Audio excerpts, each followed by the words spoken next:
സൽവൃത്തരായ നായകന്മാരിലൂടെ ഇസ്ലാം കൈമാറിക്കിട്ടിയ ഈ സമുദായം, ആ സമുദായത്തിൽ ഉമർ ഖാദിയുടെ തൗഹീദ് ശിർക്ക് കലർന്നതാണ്, മമ്പുറം തങ്ങളുടെ തൗഹീദ് ശിർക്ക് കലർന്നതാണ്, ഇന്നലെ വരെ ജീവിച്ച സമുദായത്തിലെ സകലരുടെയും തൗഹീദ് ശിർക്ക് കലർന്നതാണ് എന്ന് പറഞ്ഞുകൊണ്ടാണ് 21 ഇവർ പ്രത്യക്ഷപ്പെട്ടത്.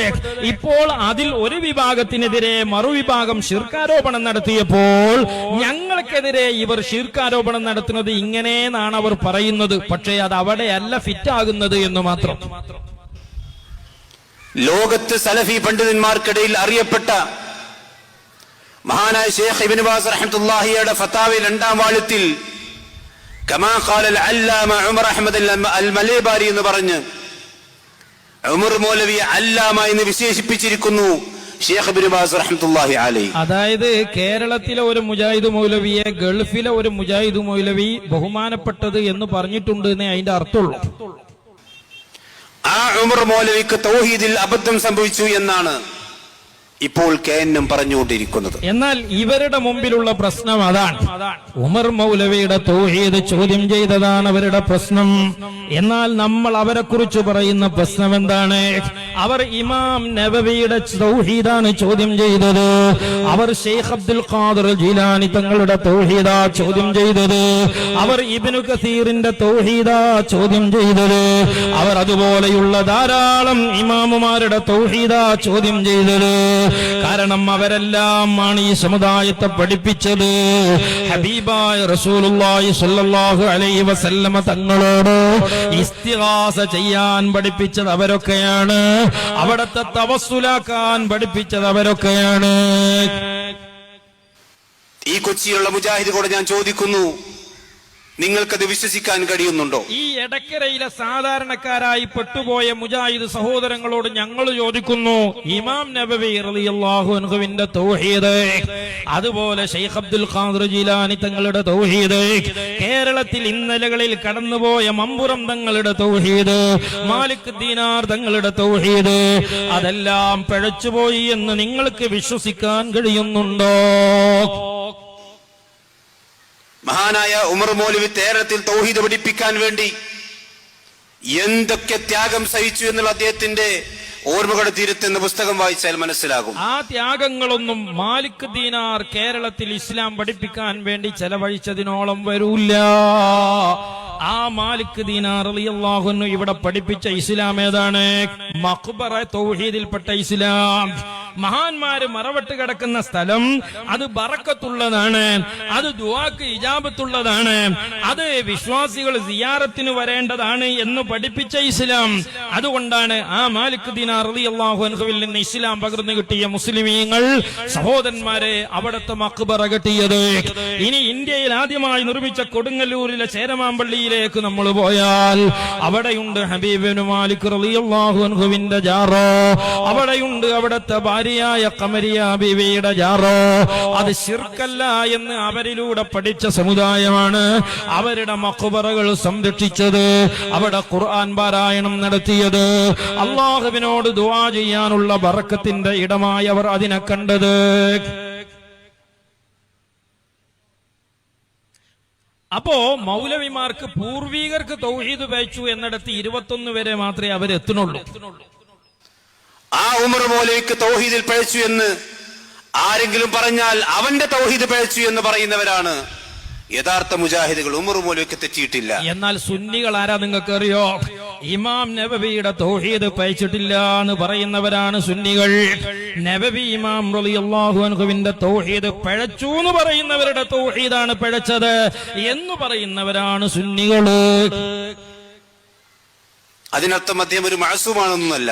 നേരെ മറിച്ച് തൗഹീദിന്റെ വിഷയത്തിൽ ഉമർ മൗലവിക്ക് ഒരു അബദ്ധവും സംഭവിച്ചിട്ടില്ല എന്ന് 100ക്ക് 101 തവണ പറയാൻ ഓരോ മുജാഹിദിനും സാധിക്കും. എന്നാൽ നബവി ഇമാമിന്റെ തൗഹീദിൽ ഒരു കടുകുമണിയോളം പിഴവ് സംഭവിച്ചിട്ടില്ല, ശിർക്ക് സംഭവിച്ചിട്ടില്ല. അതുപോലെ ജീലാനി തങ്ങളുടെ തൗഹീദിൽ ശിർക്ക് സംഭവിച്ചിട്ടില്ല. കഴിഞ്ഞ കാലങ്ങളിൽ കടന്നുപോയ പൂർവികരായ സമുദായ പണ്ഡിതന്മാരിൽ ആരിലും തൗഹീദിൽ അബദ്ധം വന്നിട്ടില്ല എന്ന് പറയുന്നവരാണ് സുന്നികള്. അപ്പോഴാണ് സഹോദരങ്ങളെ അള്ളാന്റെ റസൂലിന്റെ ഹദീസ് നമ്മൾ ഓർത്തെടുക്കേണ്ടത്. ആയത്തുകൾ ഓതി കൈവിട്ട് അവസാനം അയൽവാസിക്കെതിരെ ശിർക്കാരോപണം നടത്തുന്ന ആളുകള്, ആ ആളുകളെ ആരായിരിക്കും ശിർക്കാരോപണവുമായി ബന്ധപ്പെട്ടവർ? ആരോപകരിലേക്കാണത് മടങ്ങുക എന്ന് മുഹമ്മദുർ റസൂലുള്ളാഹി.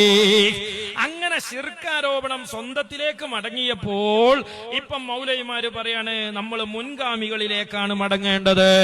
മുൻഗാമികളായ ഉമർ മൗലവിയെ നമ്മൾ കുറ്റം പറയാൻ പാടില്ല എന്നാണ് വഹാബികളുടെ വാദം. സുന്നത്തി ജമാഅത്തിന്റെ വാദം എന്താണ്?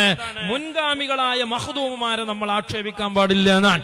അവർക്ക് തൗഹീദിൽ പിഴവ് സംഭവിച്ചിട്ടില്ല എന്നാണ്. എന്നാൽ വഹാബികൾ പറയുന്നത് അവരുടേതായ സംഘടനാ നേതാക്കൾക്ക് തൗഹീദിൽ പിഴവ് സംഭവിച്ചിട്ടില്ല എന്നാണ്.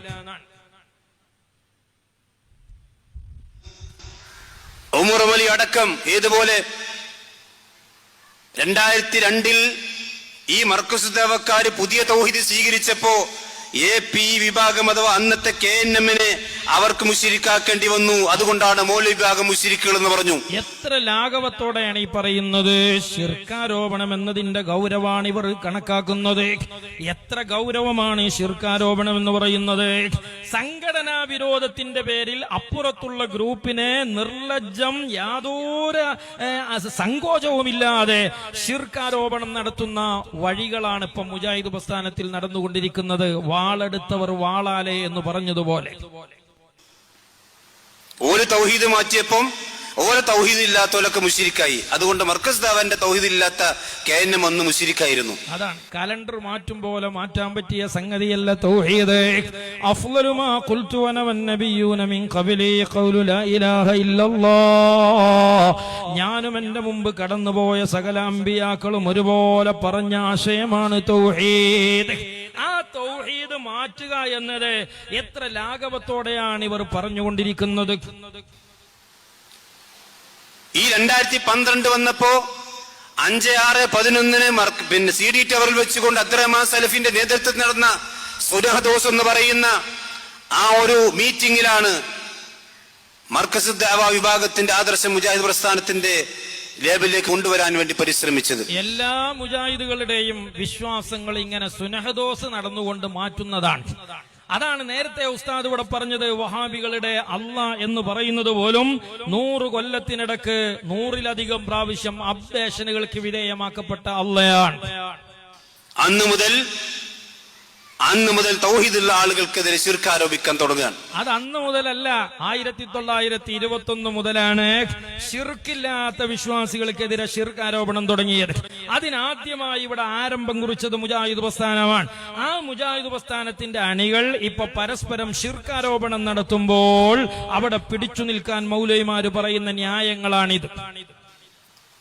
അന്ന് തൗഹീദായിരുന്ന പല കാര്യങ്ങളും പിന്നീട് ശിർക്കായി മാറാൻ. അതാണ് അതെല്ലാ മുജാഹിദിലും നിങ്ങൾക്ക് കാണാം.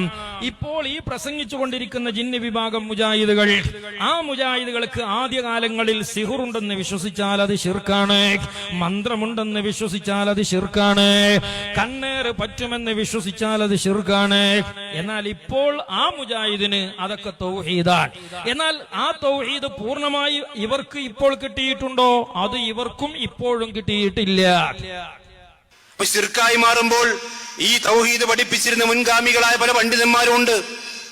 അതിൽ ഉമർ മൗലവിയുണ്ട്, KM മൗലവിയുണ്ട്, വക്കം മൗലവിയുണ്ട്, അമാനി മൗലവിയുണ്ട്. നമുക്കാരാണ് തൗഹീദ് പഠിപ്പിച്ചെന്ന ഇമാമുമാർ? അത് നേവി ഇമാമാണ്, അത് ഇബ്നു കസീറാണ്, അത് ഇമാം മാലിക് റളിയല്ലാഹു അൻഹു ആണ്. അവിടത്തോട് ചോദിക്കപ്പെടുകയാണ്, ഞാൻ ഇവിടെ റൗളയിൽ വെച്ചുകൊണ്ട് ദുആ ചെയ്യാൻ പോവുകയാണ്, ഞാൻ ദുആ ചെയ്യേണ്ടത് ഖിബിലയിലേക്ക് തിരിഞ്ഞിട്ടാണോ അതല്ല അല്ലാഹുവിന്റെ റസൂലിലേക്ക് തിരിഞ്ഞുകൊണ്ടാണോ? മഹാനായ ഇമാം മാലിക് റളിയല്ലാഹു അൻഹു പറഞ്ഞു, എന്തിന് റസൂലുള്ളാഹി സ്വല്ലല്ലാഹു അലൈഹി വസല്ലമയുടെ റൗളയിൽ നിന്ന് മുഖം തിരിക്കണോ? ആരാണ് ഹബീബ് തങ്ങള്? വസീലത്തുക, അതങ്ങയുടെ മധ്യവർത്തിയല്ലേ, അങ്ങയുടെ പിതാവിന്റെയും മധ്യവർത്തിയല്ലേ. അവരൊക്കെയാണ് സഹോദരന്മാരെ നമുക്ക് തൗഹീദ് പകർന്നു നിന്ന മഹാന്മാർ. ഒക്കെ മുശ്രിക്കായി, സ്വീകരിക്കാൻ കഴിയുന്നില്ല. മഹാനായ KM മൗലവി റഹ്മത്തുള്ളാഹി അലൈഹി അദ്ദേഹത്തെ സംബന്ധിച്ച് പോലും അദ്ദേഹം എഴുതിയത് പോലും ഇന്ന് സ്വീകരിക്കാൻ KNMക്ക് പൂർണ്ണമായും സാധിക്കുകയില്ല. എന്നാൽ ഇബ്നു കസീർ എഴുതിയത്, ഇമാം ബുഖാരി എഴുതിയത്, ലോകത്ത് ഇന്നലകളിൽ കഴിഞ്ഞുപോയ പ്രാമാണികരായ ഒരു ഇമാം എഴുതിയതും പൂർണ്ണമായി വിശ്വാസരംഗത്ത് പോലും സ്വീകരിക്കാൻ കേരളത്തിലെ ഒരു മുജാഹിദ് പ്രസ്ഥാനത്തിനും സാധിക്കുന്നില്ല, ഒരു ജമാഅത്തെ ഇസ്ലാമിക്കും സാധിക്കുന്നില്ല. എന്നാൽ ആ ഇമാമുമാരോടൊക്കെ വിശ്വാസപരമായി പൂർണ്ണമായും ചേർന്നു നിൽക്കാൻ കഴിയുന്ന ഒരു വിഭാഗം മാത്രമേ ഉള്ളൂ. അത് അഹ്ലുസുന്നത്തി വൽ ജമാഅത്തിന്റെ വിശ്വാസികളാണ്. ഒരു മൗലവി KM മൗലവിയെ സംബന്ധിച്ച് പറയും, നിങ്ങളത് കേട്ടോളൂ. ഇഷ്ടത്തിന്റെ ആൾക്കാര് ഈ കാര്യകാരണ ബന്ധങ്ങളെ സൃഷ്ടിയുടെ കാര്യകാരണ ബന്ധമാക്കിയിട്ട് നമ്മുടെ മുമ്പുള്ള പണ്ഡിതന്മാരെ പാവങ്ങള് നേരെ വാ ഇങ്ങനെ ജിന്നുവാദം വരുന്നെന്ന് അവർക്കറിയില്ല. അവര് മനുഷ്യന്റെ കാര്യകാരണ എന്നതിന് പകരം ആരെങ്കിലും പണ്ഡിതന്മാര് സൃഷ്ടിയുടെ എന്ന് എഴുതി പോയിട്ടുണ്ടാവാം, പറഞ്ഞു പോയിട്ടുണ്ടാവാം. ഖുറാഫികൾ കാണിക്കാറില്ലേ, അൽ മുർഷിദിൽ നബിദിനെ ആഘോഷിക്കണം മുജാഹിദ് നേതാവ് പറഞ്ഞു എന്ന്. ഞെട്ടേണ്ട കാര്യമൊന്നുമില്ല, ഞെട്ടേണ്ട കാര്യമില്ല. പഴയകാല വഹാബികളൊക്കെ നബിദിനെ ആഘോഷിച്ചിട്ടുണ്ട്. പിന്നെ അത് എപ്പോഴാ ശിർക്കായത്? കുറെ ഇങ്ങോട്ട് വന്നപ്പോ പിൻതലമുറക്കാർക്കാണ്. അൽ മുർഷിദിൽ ഉണ്ടാവും, പഴയ അൽമനാറിലും വന്നിട്ടുണ്ടാവും. ഞെട്ടണെന്തിന്? അവരൊക്കെ മുസ്ലിയാക്കന്മാരല്ലായിരുന്നു. അനസ് വലിയ മുസ്ലിയാരല്ലായിരുന്നു. അനസ് മുസ്ലിയാരല്ലേ? അനസ് മുസ്ലിയാരായതുപോലെ ഇങ്ങനെ മാറ്റി പറയുന്ന ആളാണോ KM മൗലവി? അതാണ്. എന്നാൽ സഹോദരന്മാരെ, എല്ലാ മൗലവിമാരും മാറ്റി പറയുന്നവരാണ്. മാറ്റി പറയാത്ത ഒരു വിഭാഗമുണ്ട്, അത് പ്രാമാണികരായ ഇമാമുമാരാണ്, അത് സലഫുസ് സാലിഹീങ്ങളാണ്. അവർ തൗഹീദിൽ മാറ്റി പറഞ്ഞിട്ടില്ല. ഇനി